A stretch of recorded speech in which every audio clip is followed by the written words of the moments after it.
a good step forward. It wasn't just a continuation of spring, actually an improvement from spring. So I thought the summer stuff worked out, and then today it was kind of a little up and down. And second day, and the defense is catching on. The defense is getting better, but definitely we're better. Dakota had a good day yesterday, and I think another pretty good day today. Travis was really sharp yesterday, and today wasn't as sharp, and so that was kind of where those guys were at and everything. But it's a good competition, and starts. We have more plays tonight, and hit the field tomorrow.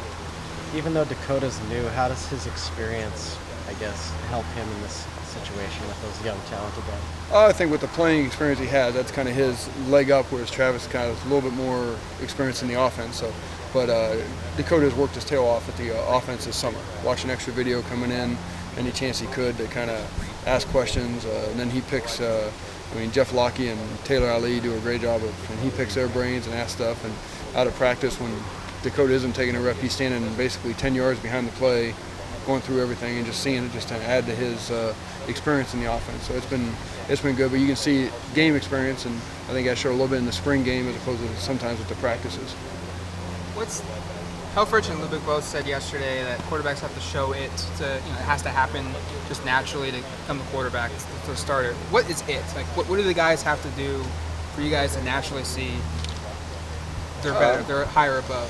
I know we always talk about it. I mean, that's always like the factor with quarterbacks is they have the it quality, and I don't.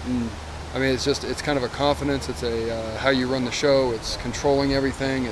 It's being in charge type thing, and then how you execute and your production leads us to scores or victories, this type of thing. And I mean, that's where each guy is kind of at a little different stage where you can see the steps forward. And I mean, I think after 2 days we've had some really good explosive plays, and we've had some plays that we like to throw away still, which we got to eliminate the bad plays and continue to increase the positive plays. And I think it's a gradual thing, but it does happen. I mean, I've done this for a long time, and there's kind of a time when you get to it and you're like, yep, that guy's the guy, or this guy's ready, or this guy's the best guy type thing. So it does kind of happen all of a sudden. It kind of, I don't know if it sneaks up on you, but it kind of all of a sudden it'll be a kind of apparent, and normally it's apparent to everybody, from the scout team defensive guys to the starting defense to the whole offense. They kind of know, hey, this is our guy. This is kind of piggybacking off of that, but talking with Lubick yesterday, he said that the starting quarterback doesn't really need to focus on making a lot of plays, which is kind of unique because we saw that with Vernon, we saw that with Marcus for the past few years, but they instead need to focus on getting the ball to the playmakers. How much are you seeing the quarterback kind of just focus on getting it out more? Well, we talk to him all the time. I mean, throwing a flat route to the guys we have can turn into a big play. So you don't have to throw it 20 yards to get 20 yards. You can throw it 5 yards to get 20, 30, 40, 50-yard plays. So it's a little bit of understanding that, and it's kind of because if you look at our guys, I mean, Dakota was the guy last year at Montana State. I mean, he was the guy who made the plays, and he kind of felt that pressure all the time. Going back to Travis in high school, he was the playmaker on the offense and everything. So it's a little bit more of just be the distributor, run the show, make sure the boat's steady in the water type thing. I always joke, it's kind of like my golf game. Just don't keep it in bounds, because if you keep it in bounds, we're just getting closer and closer to the end zone every play. And that's what our role is right now, because we have a lot of skill guys that we just got to get the ball to. Do you feel like that takes the pressure off of them going into a quarterback battle? I think it sounds like it does, but I don't think it does. I think they put enough pressure on themselves that they want to go out and perform every day. They want to show everybody they're the guy. And you can see when a guy has a bad play or a couple bad plays in a row, it means something to them, and I think it's twofold. They want to be good. It's a natural thing for that position, and then the other side is that they want to win the jobs, and they know it's a competition, and it's great. They get along. I mean, it's great. They talk to each other. They ask each other questions, but still they know it's someone's going to be the starting quarterback and someone isn't.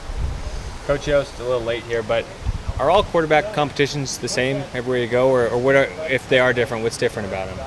Well, sometimes it's not a competition. Sometimes it's stated that it's a competition, but there's a guy coming out of the previous season that you fully expect is going to be the guy. And I mean, I've been through a few of these. I mean, when I was at Missouri, we had a quarterback competition between Blaine Gabbert, and I can't even remember the guys he was competing with. So it wasn't much of a competition. It was more of when does Blaine kind of just take control and become the guy, and it happened pretty quick. So I think everyone's a little bit different, and they all kind of go a little bit differently depending on what you do offensively, what you're asking them to do, and how you kind of want to evaluate and everything. And our position, who's going to put us in the end zone on the most consistent basis and make plays, but also make the least bad plays, because that's a big deal in what we're doing.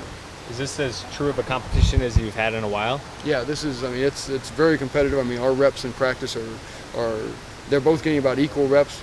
I mean, just because of how we rep things, I think Dakota gets a couple more with the ones every day, and that's purely because of how we rep our periods. It's not the fact that he's more of a one than Travis is, but it's split right now, and we kind of evaluate him on a daily basis. I know Coach Helfrich doesn't want to put a timeline on anything. Do you think this group would ever go into a game with not a starting quarterback, with two guys that are splitting reps? I've never done that before. I've not been here long enough, and I kind of heard that yesterday that Coach didn't put a timeline on it and everything. But I imagine at some point you kind of have to get into the game planning mode of who's going to be the guy, and there are differences. I mean, they don't do everything exactly the same all the time, and there'd be things that Dakota does that you would lean on if he's the guy, and there's things that Travis does better that you would lean on that way. So at some point there would be a decision. I don't know if it'll probably happen on the field and with us a lot sooner than you guys know about it. Awesome. You didn't have Justin Herbert during the spring. What did you like out of high school with him, and how's he looked through a couple days? He's a big athletic kid, and I was real excited. I'd watched the video of his high school stuff before and everything, and then just getting to meet him during the recruiting process there in January. But then kind of this summer he's really studied, I mean, a great deal. He's kind of stood out in the weight room with our strength staff, what they did, and a lot of the other players kind of have mentioned him as they talk about the young players.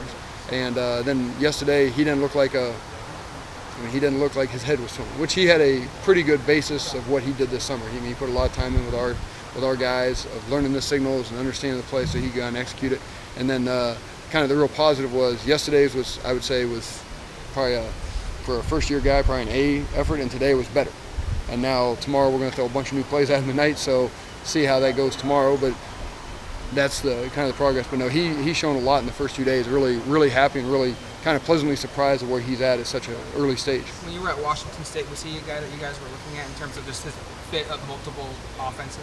They had not. I mean, we had not at that point there. They'd gotten an early commit there, and then that changed. We had another guy committed, so we were kind of always full until the end, and then their stuff kind of went the other way. That's it. That was too easy. Well, thank you very much.